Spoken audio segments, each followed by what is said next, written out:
Manila, Reuters. Colonel Romeo Caramat oversaw the bloodiest day in the blood-soaked war on drugs in the Philippines. 32 people killed in 24 hours in the province north of Manila, where he was police chief in 2017. Now the head of drug enforcement for the Philippine National Police, Caramat said that ultra-violent approach to curbing illicit drugs had not been effective.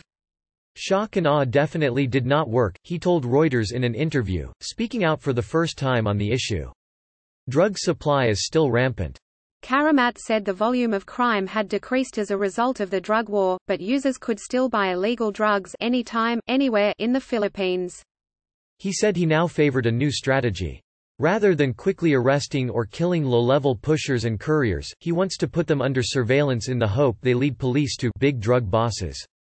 3.5 years after President Rodrigo Duterte launched a war on drugs in the Philippines with a call to kill addicts and traffickers, his signature policy has failed in many key objectives, according to police officers, health professionals and government officials. Duterte's spokesman, Salvador Pinello, did not respond to requests for comment on Caramat's statements. But in a statement on January 6 responding to a request from Reuters for comment on the anti-drug campaign, Pinello said, "We are winning the war on drugs." Duterte, however, has repeatedly said in recent speeches and interviews that the anti-drugs campaign has fallen short, blaming endemic corruption for undermining enforcement and the absence of a death penalty for failing to deter crime.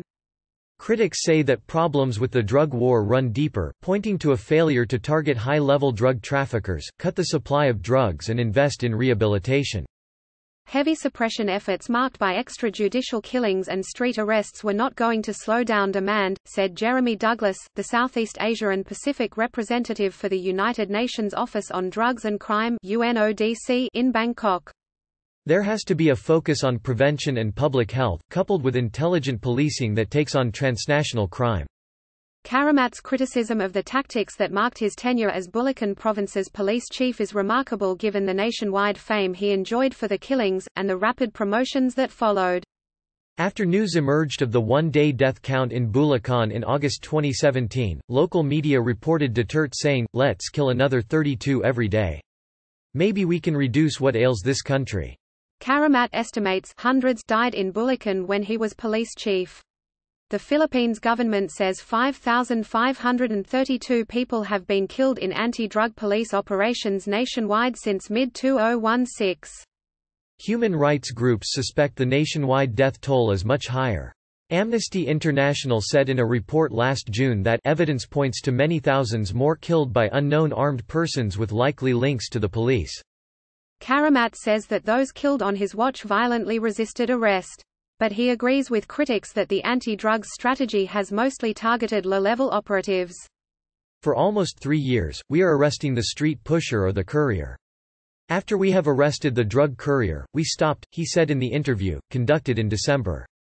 After a brief pause when the drug war was declared, transnational crime groups have flooded the country with crystal meth, the most popular illegal drug in the Philippines, known locally as shabu, according to law enforcement officers, government officials and experts. Vice President Leni Robredo, a political rival of Duterte who was appointed drugs czar last year but fired 18 days later for failing to introduce new measures among other alleged shortcomings, said in a report handed to the president last month that the inability to constrict the supply of illicit drugs had been a massive failure. The report added that attention and resources were disproportionately focused on street-level enforcement. After being fired, Robredo said that the government was afraid of what I might discover. Pinello, the president's spokesman, criticized Robredo's baseless extrapolations on drug supply at the time, saying that drug lords had been neutralized and that the crime rate had fallen. Close to 8 out of 10 Filipinos are satisfied with the national administration's campaign against illegal drugs, Pinello said. A survey by Social Weather Stations, a Filipino polling group, in June found 82% of those surveyed were satisfied with the anti-drug campaign.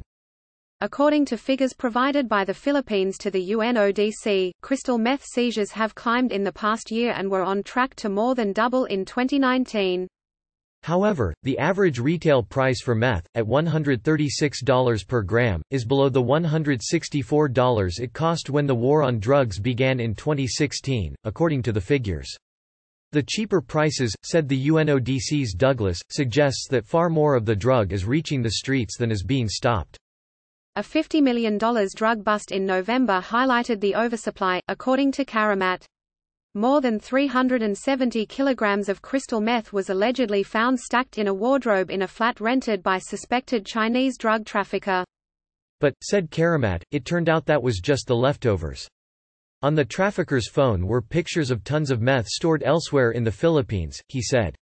Efforts to cut demand for drugs, including treatment and counseling for the country's estimated 1.3 million registered addicts, have also been hampered by lack of funding and poor organization, according to analysts and officials interviewed by Reuters.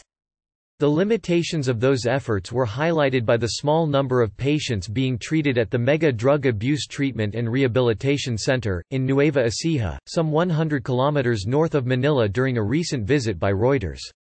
Residents rise early at 4:30 a.m., receive medication and counseling, interspersed with prayer, meals and Zumba classes that last until 8:30 p.m. But while it was built to house 10,000 addicts, the facility has seen just 2,085 severe drug addicts complete the program over 3.5 years, according to a PowerPoint presentation from the center reviewed by Reuters. Government figures show that inpatient treatment at rehabilitation centers nationwide dropped from 5,648 in 2016 to 5,477 in 2018. With minimal funding allocated to rehabilitation, most addicts have been unable to access even community-based, outpatient programs, officials and health workers say. Those that get access usually just listen to a lecture or watch a video. We were caught with our pants down when the war on drugs started, said Benjamin Reyes, chairman of the Drug Reduction Committee of the Philippines Dangerous Drugs Board, a government agency. Reyes added that rehabilitation was now a priority for the government and that funding was set to rise this year. Government figures show that 500 people were killed in the drug war last year, which compares with 3,000 killed in the first year of the campaign. But rights activists are skeptical that a major shift in the anti-drug strategy is in the works. It looks like the numbers are falling, but data from government can't be trusted because they've been manipulating or massaging the figures, said Carlos Conde, Philippines researcher with Human Rights Watch. Reuters couldn't independently confirm this. As recently as November, Duterte spoke of killing drug personalities and throwing their bodies into Manila Bay. In December, the Philippines' new police chief, Lieutenant General Archie Gamboa, Caramat's superior, was quoted in the Philippine Star newspaper saying that police had been too tolerant combating drug offenders and urged officers to neutralize them if they felt under threat. Gamboa did not respond to a request for comment.